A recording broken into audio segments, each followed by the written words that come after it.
की स्थिति रूपी जो अभ्यास है, जो निधिध्यासन है, इसमें सतत रहने वाले अर्थात ब्रह्मनिष्ठ। देखिए बहुत से लोग होते हैं, वो श्रोत्रिय तो होते हैं लेकिन ब्रह्मनिष्ठ नहीं होते।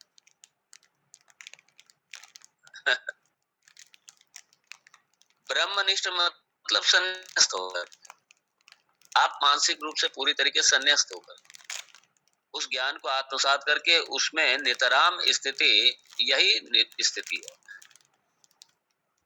नितराम स्थिति, यही निष्ठा, ये ब्रह्मनिष्ठ है। और यहाँ भगवान ब्रह्मनिष्ठ की चर्चा कर रहे हैं। इसलिए कई लोग हैं, इसलिए कई कॉलेज हैं, उनमें वेदांत पढ़ाया जाता है। वो श्रोत्रिय तो है लेकिन ब्रह्मनिष्ठ नहीं है। इसलिए ये एकेडमिक है ही नहीं वेदांत वेदांत।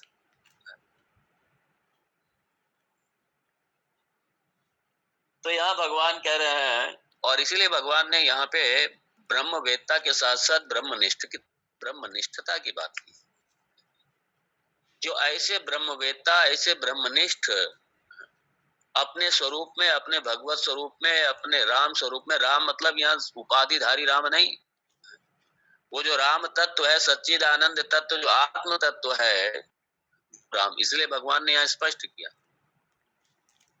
और भगवान ने कहा मई एव साक्षात प्रविलीयते, मई एव, मुझ राम में, मुझ राम में कौन? मुझ राम जो आत्म तत्व है वो मैं है। इसलिए राम मतलब आत्म तत्व, राम मतलब ब्रह्म तत्व। तो जो इस तरीके से निधिध्यासन अपने स्वरूप में अवस्थित रहने वाले, और कैसे अभिमान वर्जिता, सारी सीमाएं समाप्त हो गई, एक एकमेव अद्वितीयम ब्रह्मा, इसमें स्थिति हो गई, सिर्फ वही बचा और कुछ रहा ही नहीं। अपने देह का भी मर्दन हो गया, शरीर का तो मर्दन हुआ, अपने सूक्ष्म शरीर, मन, ये अंतःकरण, चतुष्टय, इंद्रियां, सबका मर्दन हो गया, सबका लय हो गया, क्योंकि सबका अधिष्ठान वो आत्म तत्व, और उसी आत्म तत्व पर ये सब कल्पित है।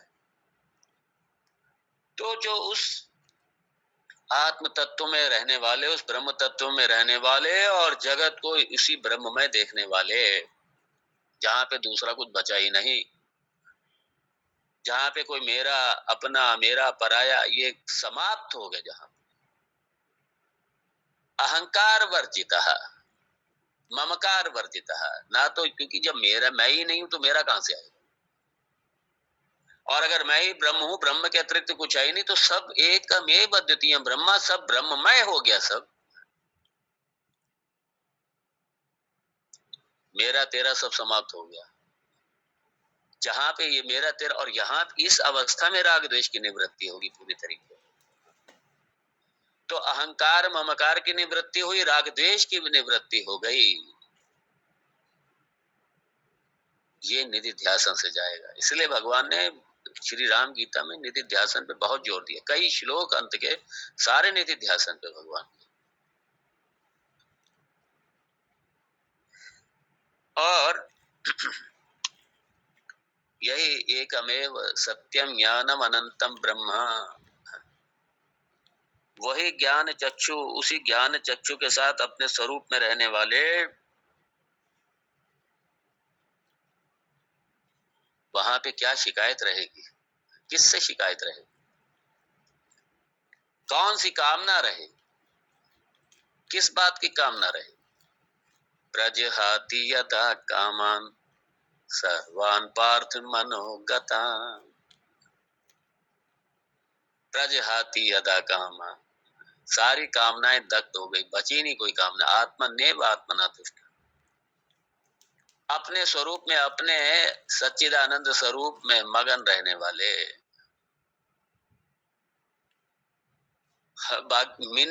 मिनिमम एक्टिविटीज क्या, बस सिर्फ शरीर की उधर पूर्ति हो जाए बस, क्योंकि प्रारब्ध शरीर का बाकी है, इसलिए शरीर की उधर पूर्ति हो जाए, ये शरीर चलता रहे बस, इतना ही सिर्फ रहता है संबंध जगत से, और कुछ भी नहीं।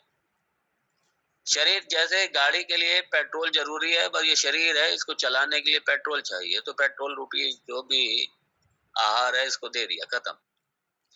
बाकी इंद्रियां इंद्रियां तो अपने विषय से इंद्रियां अपने विषय से खिंच गई सारी पूरी तरीके से। इसलिए भगवान ने पहले कहा था निवृत्त सर्वेंद्रियाण, सारे विषयों से इंद्रियां खिंच गई। क्यों इंद्रियां भागेंगी? क्यों भागेंगी इंद्रियां? इंद्रियां भागती हैं अपूर्णता की स्थिति में। पूर्णता की स्थिति में कहां से इंद्रियां भागेंगी?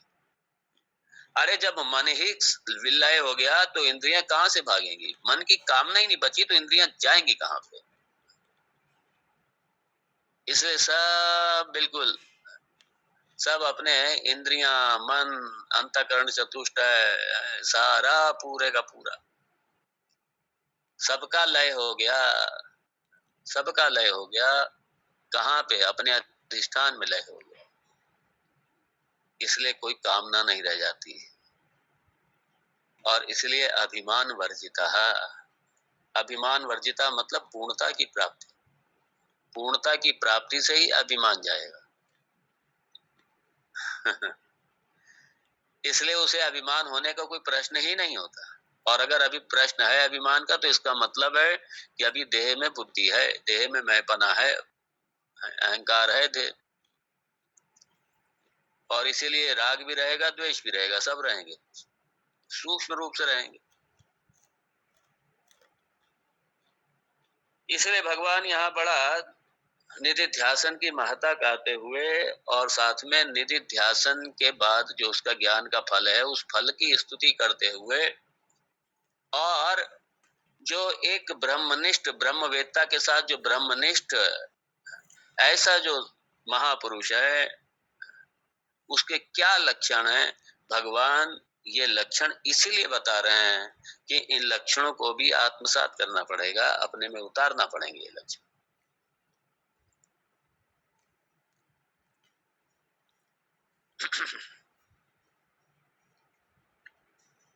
और मैंने पहले भी कहा, यहाँ जो प्रविलीयत है, मतलब ये नहीं है कि कहीं जाके एक दूसरे में जैसे विलय हो जाता है, इस तरीके का विलय नहीं है। विलय मतलब ये अज्ञान की निवृत्ति पूरी तरीके से। अज्ञान वशात जो हमने अलग अलग माना था उपाधि के कारण, मालूम पड़ा जैसे आकाश है, जैसे आकाश, घटाकाश, महाकाश भी अलग अलग नहीं है। घट फूटा, घटाकाश महाकाश में विलय हो। विलय क्या हो गया? वो था ही एक ही विलय, मतलब ब्रह्मवित् ब्रह्मई भवती। भगवान ये कहना चाहते, ज्ञानी तो आत्मेव में मतम, ज्ञानी तो मेरी आत्मा। भगवान कहते हैं भगवत गीता। इसलिए भगवान बड़ा स्पष्ट कर रहे हैं यहाँ पे, प्रविलीयत है मतलब अब उसकी कोई गति नहीं, इसके बाद में कोई पुनर्जन्म नहीं, कोई पुनर्जन्म नहीं, इसलिए कोई पुनर्मरण नहीं, और इसलिए कोई विकार नहीं, कोई क्लेश नहीं, कोई दुख नहीं, कुछ नहीं, क्योंकि जन्म के बाद में ही शुरू होता है सब।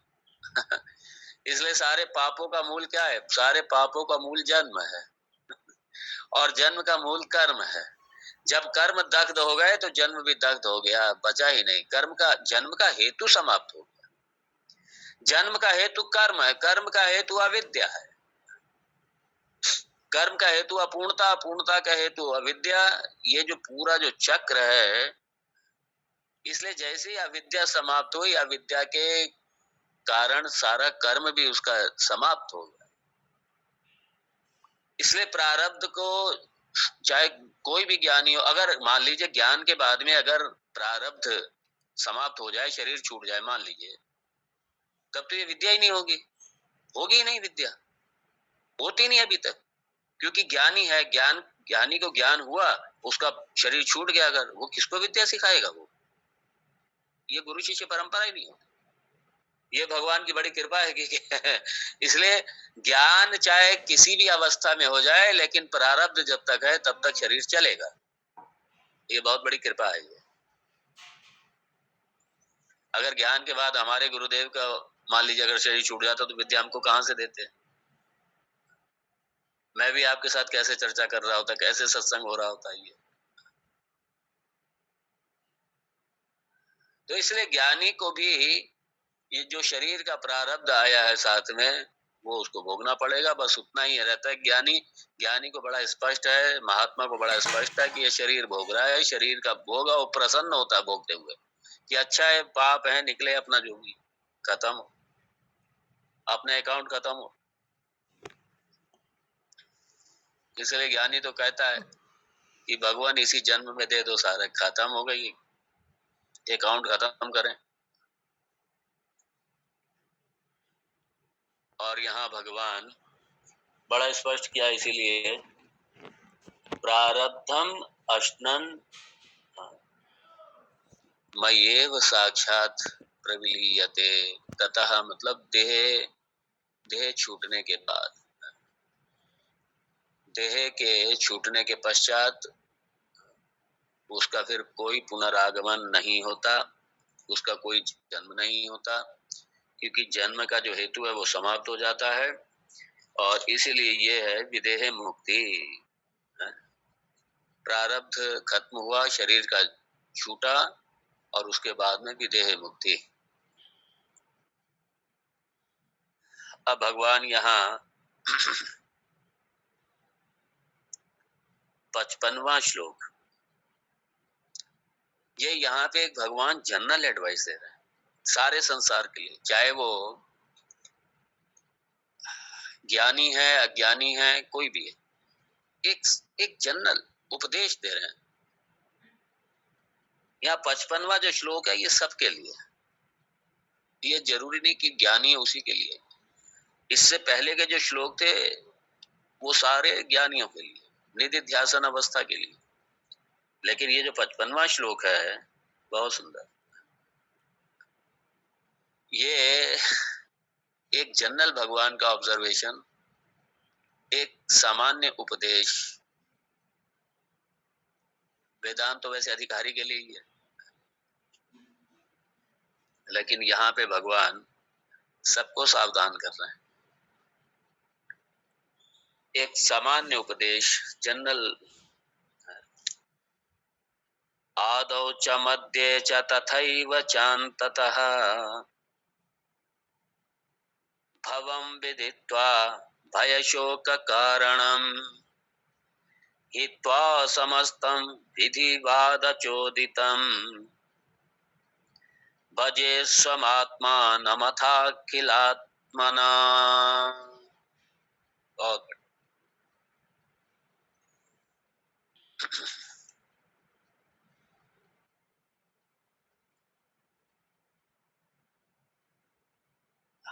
अभी तक भगवान ने लक्ष्मण को निमित्त बना करके, जो वेदांत के अधिकारी हैं और अधिकारी के भी बाद में आगे की स्थिति जो ये ज्ञान प्राप्त कर चुके हैं, निधिध्यासन मतलब ब्रह्मनिष्ठ, ज्ञाननिष्ठ होने के लिए निधिध्यासन रूपी जो भगवान ने मार्गदर्शन दिया, उसके पश्चात इस श्लोक में भगवान सारी मानवता, अधिकारी नहीं भी है वो, सबके लिए भगवान एक जनरल, एक सामान्य उपदेश दे रहे हैं, और बड़ा सुंदर है। भगवान कहते हैं ये सबको सोचना चाहिए, ये सबको सोचना चाहिए। भगवान क्या सोचना चाहिए? भगवान कहते हैं, हे हे मानव अब सुनो, सब लोग सुनो इसको। क्या सुने हम?